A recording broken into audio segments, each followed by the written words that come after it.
First of all Taruni Telangana achievement is the beauty అని చెప్పి ఒక మంచి కాన్సెప్ట్తో పెద్దలందరికీ నా నమస్కారాలు, చిన్నపిల్లలందరికీ కూడా నా అభినందనలు, నా ఆశీస్సులు తెలియజేసుకుంటున్నాను. అమ్మ, సాధారణంగా మహిళా అభ్యున్నతి గురించి, అదేవిధంగా మహిళా సాధికారత గురించి, మహిళల్ని గౌరవించాలని చెప్పి ఉమెన్స్ డే అని ఒక రోజు వస్తుంది మనకి. ఇదేనే కదా, నువ్వు ఎవడైనా ఏదైనా అనుకుంటాడు అనుకోవడానికి, ఎవడైనా తిడతాడా, కొడతాడా, పొగుడుతాడా, ఏం చేస్తాడు అనుకునేదే కదా. అలాంటిది మన ఇంట్లో కూర్చొని మనమే ఊహించేసుకొని, మన చుట్టూ ఒక ప్రపంచాన్ని సృష్టించేసుకొని, అందులో మనమే ఒక భూతాన్ని సృష్టించేసుకొని, మనమే ఒక భయపడిపోయి రకరకాలైన పరిస్థితులు మనమే క్రియేట్ చేసుకునే సందర్భాలు కూడా చాలా కనిపిస్తాం. నేను దాన్ని ఏమంటానంటే, ఒక బ్యాలెన్సింగ్ అనేది జీవితంలో చాలా అవసరం. అలాగని చెప్పి నేను ఎక్స్ట్రీమ్ లెవెల్కి సొసైటీకి భయపడకుండా వెళ్ళండి, సొసైటీ ఏమనుకుంటుందో అనుకోనియండి, మీ పని మీరు చేసుకోండి అని నేను చెప్పను. కొంత మనకి సంప్రదాయాలు ఉంటాయి. సొసైటీ అన్నది దానికి కూడా మనం కొన్ని సందర్భాల్లో మనం కాకపోయినా మన తల్లిదండ్రుల సమాధానం చెప్పుకోవాల్సిన పరిస్థితి ఉంటుంది. అటువంటి సిచ్యువేషన్ అన్నింటినీ కూడా, హడిల్స్ అన్నింటినీ కూడా బయటికి తీసుకొచ్చి ఈరోజు సొసైటీలోనే కాదు జీవితంలో కూడా నెంబర్ 1 పొజిషన్లో ఉన్న వాళ్ళు చాలా మంది ఉన్నారు. అలాంటి వాళ్ళని ఈరోజు మనం ఆదర్శంగా తీసుకోవాల్సిన అవసరం చాలా మందికి ఉంది. ఈరోజు చాలా మంది చిన్న పిల్లలందరూ ఉన్నారు. ఈరోజు ఈ తరుణి తరంగాల్లో మీరందరూ కూడా పార్టిసిపేట్ చేశారు. ఎస్ఐ రైటింగ్ కాంపిటీషన్స్లోని, ఎలక్ట్యూషన్స్లోని, రకరకాలైన క్విజ్ కాంపిటీషన్స్లోని అన్నింటిలోని కూడా పార్టిసిపేట్ చేస్తున్నారు. మీకు స్టార్ట్ అయింది, వర్క్ స్టార్ట్ అయింది. చాలా మంది మేమేమనుకుంటామంటే పలానా దగ్గర ఉద్యోగం చేయాలి అనుకుంటాం. కానీ నేను చెప్పేది ఏంటంటే, ఉద్యోగాలు ఇచ్చే పొజిషన్కి ఈరోజు మహిళలు రావాలి అన్నది ఈ తరుణి తరంగాల తాలూకా ఒక థీమ్ కింద మనం అందరం కూడా పెట్టుకునే పరిస్థితి రావాలి. ఎందుకంటే అవకాశాలు ఉన్నాయి. చాలా మంది మనకి ఏంటంటే, నేను ఆడపిల్లని చేయగలనా, లేకపోతే నేనా, అంతవరకు నేను వెళ్ళగలనా, అంత దూరం ప్రయాణం చేయగలనా, ఇలాంటివి మాట్లాడతాం. నేను మహిళా వేదిక మీద, ప్రతి వేదిక మీద ఈ వర్డ్ నేను చెప్తాను. ఏంటో చెప్పనా, యాక్చువల్గా ఒక మనిషికి బర్త్ ఇచ్చే కెపాసిటీ దేవుడు స్త్రీకి ఇచ్చాడు. ఆ స్త్రీ ఆ బిడ్డకి ప్రసవించేటప్పుడు వచ్చిన పెయిన్స్ ఉంటాయి చూసారా, ఆ పెయిన్స్ అంట మీకు ఈజీగా అర్థమయ్యే భాషలో చెప్పాలంటే, ఒక మనిషిని తీసుకొచ్చి కత్తితో 9-10 సార్లు గట్టిగా పొడిస్తే వచ్చే పెయిన్ ఎంత ఉంటుందో, ఒక మనిషికి, ఒక బిడ్డకి ప్రసవం ఇవ్వడానికి, జన్మనివ్వడానికి ఆ తల్లి అంత పెయిన్ భరిస్తుంది. అంత పెయిన్ భరించి బిడ్డను చూడగానే మొత్తం పెయిన్ అంతా మరిచిపోయే ఆ స్త్రీ శక్తి కన్నా ఇంక పెద్ద శక్తి ఎక్కడైనా ఉంటుందా?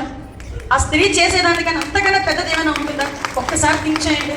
అదే మనం భరిస్తున్నాము, అదే భరించడానికి దేవుడు మనకి శక్తిని ఇచ్చినప్పుడు ప్రపంచంలో దేన్నైనా ఎదుర్కోవడానికి మనకి శక్తి ఉంటుంది. అది స్త్రీ తాలూకే కెపాసిటీ. దాని ఒక్కటి మీరు మనసులో పెట్టుకోండి. మనం ఇది చెయ్యగలమా లేదా అవన్నీ కూడా ఒక నిమిషం ఏదో అంటారు కదా, జస్ట్ ఒక చిటికలో ఎగిరిపోయినట్టుగా ఎగిరిపోతుంది. ఇది నేను చెప్పేదానికి కాదు, చాలా మంది నేను అబ్జర్వ్ చేశాను. అసలు నిజంగా ఇందాక మేడం చెప్పినట్టుగా మహిళా క్రికెట్ అంటే చాలా మందికి చులకన. మహిళా క్రికెట్ చూసే వాళ్ళే ఉండేవారు కాదు. అటువంటి సిచ్యువేషన్ నుంచి ప్రపంచం మొత్తం ఒక్కసారి మహిళా క్రికెట్ వైపు చూసి, దట్టు ఇండియా వైపు చూసి, ఆఖరికి మన ఆంధ్రప్రదేశ్ వైపు కూడా చూసే పరిస్థితిలో ఒక ఆడపిల్ల తీసుకొచ్చింది. ఆ అమ్మాయి శ్రీచంద్. ఆ అమ్మాయి గురించి వయసు మనకి విజయవాడ వస్తుంటే గౌరవ ముఖ్యమంత్రి గారు అంటే ఆడపిల్లలకి ఇచ్చే గౌరవం గురించి మీకు చెప్తున్నాను. ఆ అమ్మాయిని రిసీవ్ చేసుకోవడానికి 3 మంత్రులు, లేడీ మంత్రులు పంపించారు. అందులో నేను ఉన్నా. మహిళా శిశు సంక్షేమ శాఖ మంత్రి, బీసీ వెల్ఫేర్ మినిస్టర్, 3 ఎయిర్పోర్ట్కి వెళ్ళి ఆ అమ్మాయిని రిసీవ్ చేసుకొని, ఆ అమ్మాయిని తీసుకొచ్చి సీఎం గారి ఇంటి దగ్గర కూర్చోబెట్టి, ఆ సీఎం గారితో కల్పించి ఆ అమ్మాయిని ఘనంగా సన్మానించి తనకి ప్రోత్సాహాన్ని అందించి ఈరోజు పంపించిన పరిస్థితి. ఈరోజు చూస్తే మనం అంతరిక్షంలో వెళ్ళాలన్నా, ఆఖరికి ఈరోజు మనం ఎందుకు నేను ఇవన్నీ చెప్తున్నానంటే, ఎంతవరకు ప్రోత్సహిస్తున్నారు మహిళలు అని చెప్పేదానికి నేను ఇవన్నీ చెప్తున్నాను. సాధారణంగా మనలో ఉన్న ఒక నెగిటివ్ యాంగిల్ ఏంటంటే, మనం చేయగలమా, ఎవరు మనకు సపోర్ట్ చేస్తారులే, గొడవ వచ్చి సపోర్ట్ చేయకర్లా. మనం ఏమనుకుంటామంటే, ఒక మంచి డ్రెస్ వేసుకుంటే మనకి బాగుందా లేదా 10 సార్లు చూసుకొని matching ear rings, matching chain, everything మనం పెట్టుకొని ముందు మనకు నచ్చాలి అనుకుంటాం. ఆ తర్వాతనే ఇంకొకరికి నచ్చాలో ఆలోచించేది. దాన్నే అంటారు సెల్ఫ్ రెస్పెక్ట్. ఆ సెల్ఫ్ రెస్పెక్ట్, నెక్స్ట్ మన మీద మనకున్న గౌరవం, మన మీద మనకున్న ఇష్టం, మన మీద మనకున్న ప్రేమ, అదే రేపొద్దు మిమ్మల్ని నడిపించేది. అంతే తప్పించి ఎవరి గురించో మనం చేస్తే అక్కడితో కట్ అవుతుంది. వాళ్ళు కనుక నో అన్నారంటే అక్కడితో కట్ అవుతుంది. అరే, నీ జీవితం, నీ ఇష్టం, నీకు నచ్చినట్టు నీ జీవితాన్ని నువ్వు ప్రేమించుకోవాలి. అది మనం చేయగలిగితేనే. ఇప్పుడు సక్సెస్ అయిన వాళ్ళందరూ కూడా అదే దిక్సారు. ఆఖరికి నరేంద్ర మోడీ గారు పహల్గామ్ దాడి కేసులో ఒక్కసారిగా చాలా మందిని వాళ్ళ భార్యలు ఎదురుగానే భర్తలను చంపేస్తా ఉంటే, ఆ పెయిన్ ఆ భార్య ఎలా భరించింది అని చెప్పడానికి, అవతల వాళ్ళకి సమాధానం చెప్పడానికి ఆపరేషన్ సింధు అని ఒక 2 లేడీ ఆఫీసర్స్తో మొత్తం ఆపరేషన్ సింధు ఏర్పాటు చేసి మొత్తం అక్కడ అందరినీ, పాకిస్తాన్ వాళ్ళందరినీ కూడా బుద్ధి చెప్పిన పరిస్థితి కూడా కనిపించింది. ఈరోజు గౌరవ ముఖ్యమంత్రి గారు కూడా ప్రత్యేకంగా దీని మీద దృష్టి పెట్టారు. ముఖ్యమంత్రి గారు ఎప్పుడు కూడా, ముఖ్యమంత్రి గారు గౌరవ చంద్రబాబు నాయుడు గారు తాలూకా ఆలోచన తీరు ఒకటే ఉంటుంది. ఏంటంటే, మహిళా అభ్యున్నతి ఎక్కడుందో ఆ దేశం బాగుపడుతుంది. ఈరోజు మహిళల తాలూకా ఆ సక్సెస్ రేట్ బట్టి ఆ స్టేట్ కానీ, ఆ కంట్రీ కానీ సక్సెస్ రేట్ని మెజర్ చేయొచ్చు. ఇది ఈరోజు మేము అనుకున్నది కాదు, చాలా మంది పెద్దలు చెప్పింది.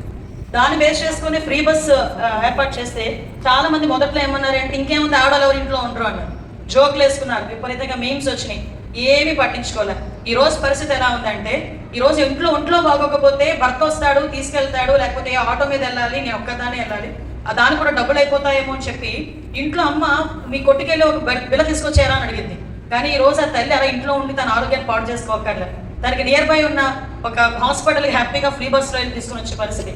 చాలా మంది ఆడపిల్లలు స్కూల్కి వెళ్ళేదానికి కాలేజ్కి వెళ్ళేదానికి బస్సులు ఛార్జీలు లేక ఇంట్లో ఉండిపోయిన సందర్భం.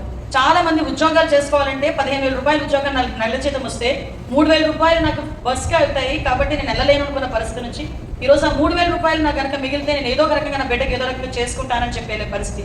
ఈరోజు సాధారణంగా ఉన్న పరిస్థితుల కన్నా ఈరోజు ఎకానమీ కూడా పెరిగే పరిస్థితి ఒక చిన్న స్కీమ్ వల్ల వచ్చిందంటే మీరు అర్థం చేసుకోవచ్చు. ఈరోజు అదే కాదు, నాకున్న పెద్ద టాస్క్. చాలా మంది ఏమనుకుంటారంటే మహిళా హోమ్ మినిస్టర్ చాలా ఈజీగా వర్డింగ్స్ వచ్చేస్తాయి. ఎలాంటి వర్డింగ్స్ అంటే ఈ అత్యాచారాలు నరికట్లేకపోయింది, హత్య నరికట్లేకపోయింది, నేరాలు నరికట్లేకపోయింది. ఆబ్వియస్లీ మాకున్న సిచ్యువేషన్ బట్టి అవతల వాళ్ళు మాట్లాడడంలో తప్పులేదు. మీకు తెలుసా, నేను హోమ్ మినిస్టర్ అయిన తర్వాత నేను ఒక రివ్యూ తీసుకున్నాను మా డీసీపీ గారు వీళ్ళందరితో కూర్చున్నప్పుడు ఏంటి సార్ ఇన్వెస్టిగేషన్ టూల్స్ ఏమున్నాయి, మన ఇన్ఫ్రాస్ట్రక్చర్ ఏముంది అంటే ఒక నిమిషం వాళ్ళు మొహం చూసుకుంటున్నారు. ఏంటి సార్ మొహం చూసుకుంటున్నారు అంటే even finger print identification system కూడా వాళ్ళు డబ్బులు కట్టక అవి కూడా మూలపడున్నాయి. ఫింగర్ ప్రింట్ ఐడెంటిఫికేషన్ సిస్టమ్ అంటే ఎవడో ఒక సస్పీషియస్గా తిరుగుతుంటే పోలీసుల దగ్గర ఒక టూల్ ఉంటుంది. ఆ టూల్ తిన్నగా తీసుకొచ్చి వాడు ఫింగర్ ప్రింట్ వేస్తే కనుక వాడు ప్రీవియస్ హిస్టరీ ఏదైనా క్రిమినల్ హిస్టరీ ఉందేమో తెలుస్తుంది. సో అటువంటి హిస్టరీ ఉన్నదని సంగతి తెలిస్తే వాడిని తిన్నగా తీసుకెళ్లి స్టేషన్లో కూర్చోబెట్టి వాడిని ఇంట్రాగేట్ చేస్తారు. అలాంటి చిన్నపాటి సిస్టమ్స్ కూడా లేవు. వచ్చేసరికి చాలా మంది women missing cases, POCSO cases అయితే అసలు మామూలు పోక్సో కేసెస్ కాదు. పోక్సో కేసెస్ అంటే చిన్నపిల్లల మీద అత్యాచారాలు హత్యలు జరిగే కేసెస్ అని పోక్సో కేసెస్ అంటారు. అవి కాకుండా గాంజా, ఎంతవరకు గాంజా వెళ్ళిందంటే స్కూల్ బ్యాగుల్లోకి వెళ్ళిపోయింది గాంజా. పిల్లలు కూడా స్కూల్కి వెళ్ళే పిల్లలు కూడా గాంజాలు తీసుకునే పొజిషన్కి వెళ్ళి అక్కడ నుంచి అంటే లిటరలీ చెప్పాలంటే జీరో అయిపోయిన హోమ్ శాఖని జీరో నుంచి స్టార్ట్ చేసి ఈరోజు గాంజా కల్టివేషన్ అనేది కంప్లీట్గా క్లోజ్ చేసి ఎక్కడి నుంచైనా ట్రాన్స్పోర్టేషన్ వచ్చినా కూడా యాక్ట్ చాలా గట్టిగా పెట్టి, నేను ఎందుకు పర్టికులర్గా చెప్తున్నానంటే మన మధ్యలోనే ఉంటారు గాంజా తీసుకునే వాళ్ళు, గాంజా అమ్మే వాళ్ళు ఎక్కడెక్కడో మన ఇంటి దగ్గర, మన కొంతమంది కాలేజెస్లోనూ ఉండే పరిస్థితి. ఒక్కసారి కనుక పట్టుబడ్డారంటే ఎన్డీపీఎస్ యాక్ట్ అని చెప్పి ఒక యాక్ట్ ఉంది, ఆ యాక్ట్లో పట్టుబడితే మినిమం సంవత్సరం పాటు జైల్లో ఉండడమే కాదు, సంవత్సరం లోపే శిక్ష పడి దగ్గర 20 సంవత్సరాలు జైల్లో మగ్గిపోయే పరిస్థితి. అంటే కంప్లీట్గా ఒక్కసారి పోలీసులకు పట్టుబడితే జీవితం క్లోజ్. అటువంటి యాక్ట్లు కూడా తీసుకొచ్చాం. అదేవిధంగా ముఖ్యంగా ఉమెన్ సేఫ్టీ విషయంలో ఈ రోజు నేను చాలా గర్వంగా చెప్తాను, 1% ఆఫ్ ఉమెన్ సేఫ్టీకి సంబంధించి నేరాలను తగ్గించుకునే పరిస్థితి కూడా ఈరోజు వచ్చింది. అంటే మేము తీసుకున్న అనేకమైన కఠినమైన నిర్ణయాలు. ఈరోజు ఒకడు పోక్సో కేసులో దొరికాడంటే ఆ పోక్సో కేసులో దొరికిన వాడిని ముసుగేసి మేము తీసుకెళ్లి కోర్టులకు తీసుకెళ్ళట్లా. ఎందుకు ముసుగేయాలి? వాడు తప్పు చేశాడు, తప్పు చేసి పబ్లిష్ అవ్వాలి. ఏమీ తప్పు చేయకుండానే ఒక ఆడబిడ్డను తీసుకెళ్లి మార్పింగ్ ఫొటోస్తో రోడ్డు మీద పెట్టి ఫేస్బుక్లో పెట్టి అమ్మాయిని బ్లాక్మెయిల్ చేసి హత్యలు చేసే పరిస్థితులు ఉన్న పరిస్థితుల నుంచి వాడు ఒక చంటి బిడ్డని, చిన్న పిల్లని వాడు అత్యాచారం చేసి చంపేస్తే అలాంటి వాడిని మనం ముసిగేసి ఎందుకు తీసుకెళ్ళాలి? No way. డెఫినెట్గా వాడిని ఎక్స్పోజ్ చేయాలి అనుకుంటున్నాం. రోడ్ల మీద రౌడీ షీటర్ల దగ్గర నుంచి అత్యాచారాలు చేసిన ప్రతి ఒక్కరిని కూడా స్టేషన్ నుంచి కోర్టుకి నడిపించుకొని రోడ్డు మీద నడిపించుకొని తీసుకెళ్లే పరిస్థితి కూడా ఈరోజు తీసుకొచ్చి, అంటే సమ్వేర్ ఒక భయం క్రియేట్ అవ్వాలి, సమ్వేర్ ఒక రకమైన షై ఫీల్ అవ్వాలి. వాళ్ళే కాదు వాళ్ళ పేరెంట్స్ కూడా, ఇలాంటి తప్పుడు పనులు చేసే వాళ్ళ పేరెంట్స్కి కూడా తెలియదు. వాళ్ళ పేరెంట్స్ ఏంటంటే మార్నింగ్ పోతే పనికి రాత్రికి వస్తారు, కొడుకు వచ్చాడు అంటే భోజనం పెట్టి ఇంట్లో షెల్టర్ ఇచ్చి మళ్ళీ ఏదైనా నచ్చోసిన ఆంబోతులో వాడి రోడ్డు మీదకి వదిలేస్తుంటారు. అలాంటివి జరగకూడదు అని చెప్పి ఈరోజు పబ్లిక్గా ఈరోజు ఎక్స్పోజ్ చేసే పరిస్థితి కనిపిస్తాం. వాళ్ళ మీద రౌడీ షీటర్స్ ఓపెన్ చేస్తాం. నేను ఇవన్నీ మేము ప్రభుత్వం పరంగా చేస్తాం, కానీ ఒక రెస్పాన్సిబిలిటీ అన్నది మీకు కూడా ఉంటుంది. నేను అది మీకు పర్టికులర్గా చెప్పాలి. ఎందుకంటే మనకి కంపల్సరీగా భద్రత కావాలి, భద్రత ఉంటేనే స్వేచ్ఛ ఉంటుంది, స్వేచ్ఛ ఉంటేనే సాధికారత అనేది ఉంటుంది. ఈ మూడు జరగాలి అనుకుంటే గవర్నమెంట్ ఇచ్చే మేము మా ఫెసిలిటీస్తో పాటు మేము ఇచ్చే రక్షణతో పాటు డెఫినెట్గా మీ అందరూ కూడా ఒక సోషల్ రెస్పాన్సిబిలిటీ తీసుకోవాల్సిన అవసరం ఉంటుంది. ఈరోజు అబ్బాయిలు కూడా కొంతమంది ఉన్నారు, పర్టికులర్గా నేను చెప్పాలి. చాలా మందికి యాక్ట్ మీద అవగాహన లేక 18 సంవత్సరాల లోపున్న ఆడపిల్ల మీద కనీసం నువ్వు గట్టిగా మాట్లాడినా, తిప్పినట్టున్నా, ఒంటి మీద చేసినా కూడా పోక్సో కేసులో ఒక్కసారి పట్టుబడ్డారంటే జీవితం క్లోజ్. నేను ఎందుకు పర్టికులర్గా చెప్తున్నానంటే చాలా మందికి తెలియదు. ఈ రోజుల్లోని ఇన్స్టాగ్రామ్లు, నెక్స్ట్ ఏంటంటే ఫేస్బుక్, సోషల్ మీడియా యూసేజ్ ఎక్కువైపోయిన తర్వాత మీరు నమ్మరు 13 సంవత్సరాలకి లోపట్ట నాకు ఏం చేయాలో కూడా అర్థం కావట్లేదు. లిటరల్లీ అమ్మ నీ వయసు ఎంత అంటే 13-14 years. మొన్న రీసెంట్గా ఒక కేసు వచ్చింది, 3 అమ్మాయిలు కనిపించలే. 3 అమ్మాయిలు కనిపించకపోతే నేను ఫస్ట్ ఏజ్ అడుగుతా, ఎంత ఏజ్ అంటే మేడం 10th క్లాస్ అండి. ఏజ్ అంతే, ఒక్కొక్కసారి 16 కూడా ఉంటారు. లేదు మేడం, జస్ట్ 15, 14, 15. ఏమైంది, ముగ్గురు కనిపించట్లేదు, మిస్ అయ్యారు. మిస్సింగ్ ఏమైంది చూడండి, సీసీ కెమెరాస్ చెక్ చేయండి, వాళ్ళు చెక్ చేయండి అంటే ఆ ముగ్గురు అమ్మాయిలు ఒక అమ్మాయి వెనక్కి తిరిగి వచ్చింది. ఆ అమ్మాయి వెనక్కి తిరిగి వచ్చి ఎందుకు వచ్చి ఏమైందమ్మా అంటే భయపడిపోయి వచ్చింది అమ్మాయి. మిగతా ఇద్దరు ఏంటంటే వాళ్ళ లవర్స్తో వెళ్ళిపోయారండి. రికార్డ్ చెప్తున్నాము, రికార్డ్ చెప్పింగ్ వాళ్ళకి ఇమ్మీడియట్గా శిక్ష పడింది. ఇంక వాళ్ళు బయటకు వచ్చే పొజిషన్ కూడా కాదు. అంటే ఇటువంటి సిచ్యువేషన్స్ కేవలం నేను సోషల్ మీడియాలో మనకు మంచిది మనకు ఉపయోగించుకోవాలి, కానీ అందులో చూసి ఒక్కొక్కరు ఎలా రియాక్ట్ అవుతున్నారు, ఏం చేస్తున్నారు. మొన్న రీసెంట్గా గుంటూరులో ఒక అమ్మాయి ఇన్స్టాగ్రామ్లో పరిచయం వాడు. ఈ అమ్మాయి మంచి ఫ్యామిలీ నుంచి వచ్చింది. వాడు ఎందుకు పనికిరాని విధవ, వాడు ఈ అమ్మాయికి గాంజా అలవాటు చేశాడు. ఆ ఫోన్ కూడా పాడైపోయిందని చెప్పి వాళ్ళ ఫాదర్ తీసుకెళ్ళి అక్కడ షాప్లో బాగు చేయించిన తర్వాత అందులో ఫొటోస్ చూసి ఇంటికి వచ్చి అమ్మాయిని అడిగితే అమ్మాయి రివర్స్ అయ్యి తల్లిదండ్రుల మీద దాడి చేసింది. దాడి చేస్తే తల్లిదండ్రులు వచ్చి పోలీస్ కంప్లైంట్ ఇచ్చిన పరిస్థితి. అంటే ఎక్కడికి వెళ్తుంది దీనివల్ల? మీకు 5 నిమిషాల 10 నిమిషాలు ఆ ఆనందమా సంథింగ్, ఆ గాంజా వీటి వల్ల. లేకపోతే వాడెవడో వస్తాడు, అరే చిన్నప్పటి నుంచి నిన్ను కని నీకు ఏం కావాలో పెంచి నీ అవసరం గురించి వాళ్ళు పస్తులుండి నీకు మంచి అడిగిన డ్రెస్ కొనేయడానికి వాళ్ళు బట్టలు కొనుక్కోవడం మానేసి నువ్వు బిర్యానీ కావాలంటే వాళ్ళు గెంజి నీళ్ళు తాగి ఇన్ని చేసిన తర్వాత ఒక వయసు వచ్చిన తర్వాత ఎవడో బుజ్జి బంగారం అనేసరికి ఇవన్నీ వెళ్ళిపోతాయి. అమ్మ నాన్న అన్న కన్నా బాబు కన్నా అన్నీ వెళ్ళిపోతాయి. అక్కడ నుంచి మొదలవుతుంది అసలు పరిస్థితి. అమ్మ నేను ఒకటే చెప్తున్నా, ఇవన్నీ మీకు ఎందుకంటే గుర్తు చేస్తున్నా. మీ వయసు ఎలాంటిది, మీ ఏజ్ ఎలాంటిది, కానీ ఫ్యూచర్ చాలా ఉంది. చాలామంది చిన్న చిన్న విషయాల్లో సూసైడ్ టెండెన్సీలు కూడా పెరిగిపోతున్నాయి. నేనేమని చెప్తున్నానంటే ఇలాంటి వేదిక మీకు దొరకడం చాలా కష్టం. ఎందుకంటే చాలామంది ఇలాంటి వేదిక మీద ఉన్న వాళ్ళు కూడా ఏదో ఆశించి పనిచేస్తారు, కానీ వీళ్ళు ఏమీ ఆశించకుండా మీలాంటి వాళ్ళ జీవితాలకి ఒక దారి చూపించాలి, మీకు ఒక మార్గనిర్దేశం ఇవ్వాలని ఇంతమంది ఆడవాళ్ళని తీసుకొచ్చి మహిళలను తీసుకొచ్చి రోజు ఇక్కడ కూర్చోబెట్టి మీ భవిష్యత్తుకి దిశానిర్దేశం ఇస్తున్నారంటే ఇలాంటి ఉపయోగించుకోవాల్సిన బాధ్యత మీ అందరికీ కూడా ఉంది. దయచేసి ఫ్యూచర్ గురించి ఆలోచించండి. మీకు చాలా అవకాశాలు ఉన్నాయి. ఈరోజు చాలామంది 100 మందికి 1000 మందికి కూడా ఉపాధి అవకాశాలు ఇచ్చే CEO పొజిషన్స్లోకి వెళ్తున్నారు ఆడపిల్లలు కూడా. ఆడపిల్లలు అన్న వాళ్ళు కూడా ఈరోజు జగ్ చేసుకుంటే అన్ని రంగాల్లోనే కూడా ముందు ఉంటున్నారు. సో దయచేసి మీరందరూ కూడా ఇలాంటి అవకాశాలను ఉపయోగించుకొని రాబోయే కాలంలో ఒక మంచి అంటే ఒక ఉన్నతమైన పరిస్థితిలో ఉండాలని మిమ్మల్ని అందరినీ కూడా కోరుకుంటున్నా. ఎలాగంటే ఉన్నతంగా ఆర్థికంగా సామాజికంగా గౌరవించే విషయంలోని కూడా ఉన్నతంగా మీరందరూ ఉండాలని నేను మనస్ఫూర్తిగా కోరుకుంటున్నా. గవర్నమెంట్ నుంచి ఎటువంటి సహాయ సహకారాలు కావాలన్నా చేయడానికి మేము ఎప్పుడు కూడా సిద్ధంగా ఉన్నాం. దయచేసి ముఖ్యంగా ఇక్కడికున్న మహిళలందరూ, అదేవిధంగా ఎవరైతే నా బిడ్డలు లాంటి వాళ్ళు అందరూ ఉన్నారు, ఆడపిల్లలు అందరూ కూడా ఉన్నారు, మీ అందరికీ ఒక తల్లిగా అనుకుంటారు, ఒక అక్కగా అనుకుంటారు, ఎలా అనుకుంటారో అనుకోండి.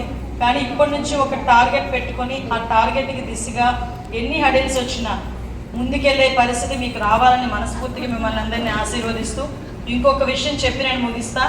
ఒక్కటే, జీవితంలో నో చెప్పడం అలవాటు చేస్తుంది. అది చాలా ఇంపార్టెంట్. నో అని చెప్పడం చాలా ఇంపార్టెంట్, చాలా కష్టం కూడా, కానీ నేర్చుకోండి. ఒక్కసారి మీరే ఆలోచించుకోండి, దాని తర్వాత వచ్చే డిఫరెన్సెస్. ఇంటికి వెళ్ళిన తర్వాత అనితక్క చెప్పింది కరెక్టేనా, అనితమ్మ చెప్పింది కరెక్టేనా అని ఒకసారి ఒక రోజు ట్రై చేయండి. మీ ఫ్రెండ్స్ ఎక్కడికో అలా పక్కకి వెళ్ళి ఒకసారి ఏదో షాపింగ్కి వెళ్దాం, వద్దులే నేను ఇంట్లో ఉంటానని చెప్పి ఇంటికి వెళ్ళి, లేదు ఎవరో ఎక్కడికో వెళ్దామంటారు, లేదు ఎవరో ఏదో చెప్తాను. దేనికైనా ఫస్ట్ నో చెప్పడం ఆలోచించండి. ఆ తర్వాత వాట్ ఎవర్ ఇట్ మీ ఆలోచన తీరు ప్రకారం మీరు ముందుకు వెళ్ళండి, డెఫినెట్గా సక్సెస్ అవుతారు. దయచేసి మీరందరూ కూడా రాబోయే కాలంలో ఒక మంచి ఉన్నతమైన పొజిషన్స్లో ఉండాలని మనస్ఫూర్తిగా కోరుకుంటూ మా తరుణి తరంగాల వాళ్ళందరినీ కూడా టీం అందరికీ కూడా నేను ప్రత్యేకంగా ధన్యవాదాలు తెలియజేసుకుంటూ, అమ్మ మీరు ఏ కార్యక్రమం చేపట్టినా ప్రభుత్వ పరంగా అదేవిధంగా పర్సనల్గా కూడా నేనేం చేయడానికైనా నేను సిద్ధంగా ఉన్నా. ఎందుకంటే చాలామంది మహిళలు ఇంట్లోంచి బయటికి రాలేక, వచ్చిన బయట సస్టైన్ అవ్వలేక, సస్టైన్ అవుతున్నా కూడా ధైర్యంగా బతకలేక బాధపడుతున్న చాలామంది మహిళలకి ఈరోజు మీరందరూ కూడా ఒక నిర్దేశాన్ని, ఒక దిశానిర్దేశాన్ని ఇవ్వడానికి ముందుకు వచ్చారు. మీతో పాటు ఒక చెయ్యి అందించే అవకాశం నాకు కూడా గవర్నమెంట్కి కూడా ఇవ్వమని మిమ్మల్ని అందరినీ కూడా మనస్ఫూర్తిగా మిమ్మల్ని అందరినీ అభ్యర్థిస్తున్నా. ఈరోజు ఈ కార్యక్రమానికి నన్ను పిలిచి అంత మంచి అవకాశం కలిగజేసినందుకు ప్రత్యేకంగా మీ అందరికీ కూడా ధన్యవాదాలు, నమస్కారాలు తెలియజేసుకొని, మరొక విషయం, మీ ద్వారా కొంతమంది స్కూల్స్లోని కానీ కాలేజెస్ వాళ్ళకి కూడా చట్టాల మీద అవగాహన కల్పించే కార్యక్రమాన్ని కూడా ఒకటి ఏర్పాటు చేయమని మిమ్మల్ని అందరినీ కూడా యాజ్ ఏ హోమ్ మినిస్టర్ మిమ్మల్ని అందరినీ కూడా, ఎందుకంటే మీ ఆర్గనైజేషన్స్ వాళ్ళు నేను మాట్లాడితే పొలిటికల్గా ఉంటాను, నేను ఎంత హోమ్ మినిస్టర్గా వెళ్ళి మాట్లాడినా పొలిటికల్గా మాట్లాడినట్టే ఉంటాను. కానీ మీలాంటి వాళ్ళు వెళ్ళి మాట్లాడితే కంపల్సరీగా పిల్లలకి ఒక అవగాహన ఉంటుంది. నేను కూడా మా డిపార్ట్మెంట్ వాళ్ళని మీకు సపోర్ట్ చేయమని చెప్తా. ఈ ఒక్కటి విషయాన్ని కూడా మీరు దృష్టిలో ఉంచుకోవాల్సిందిగా మిమ్మల్ని అందరినీ కూడా కోరుకుంటూ సెలవు తీసుకుంటున్నా. జై హింద్. మేడం మీడియాలో ఒక స్టోరీ కూడా షేర్ చేసుకున్నారు. అదేంటంటే ఇద్దరు టీనేజ్ అమ్మాయిలంట, ఒక 14-15 years ఉంటాయి. ఇద్దరు అబ్బాయిలతో వెళ్ళిపోయారని చెప్పి వాళ్ళ పేరెంట్స్ కంప్లైంట్ ఇస్తే లాస్ట్ కి పోలీసులు పట్టుకున్నారు. ఆ ఇద్దరు అమ్మాయిలు హ్యాపీగా ఇంటికి వెళ్ళిపోయారు. కానీ ఆ అబ్బాయిలు మాత్రం పోక్సో కేసు మీద జువెనైల్ జైల్లో ఉన్నారు. వాళ్ళకి లైఫ్ టైం శిక్ష పడింది అని చెప్పారు. అది మరి సంగతి. అయితే సబ్స్క్రైబ్ చేసుకోవడం మాత్రం మర్చిపోకండి. ఉంటాను మరి, టాటా.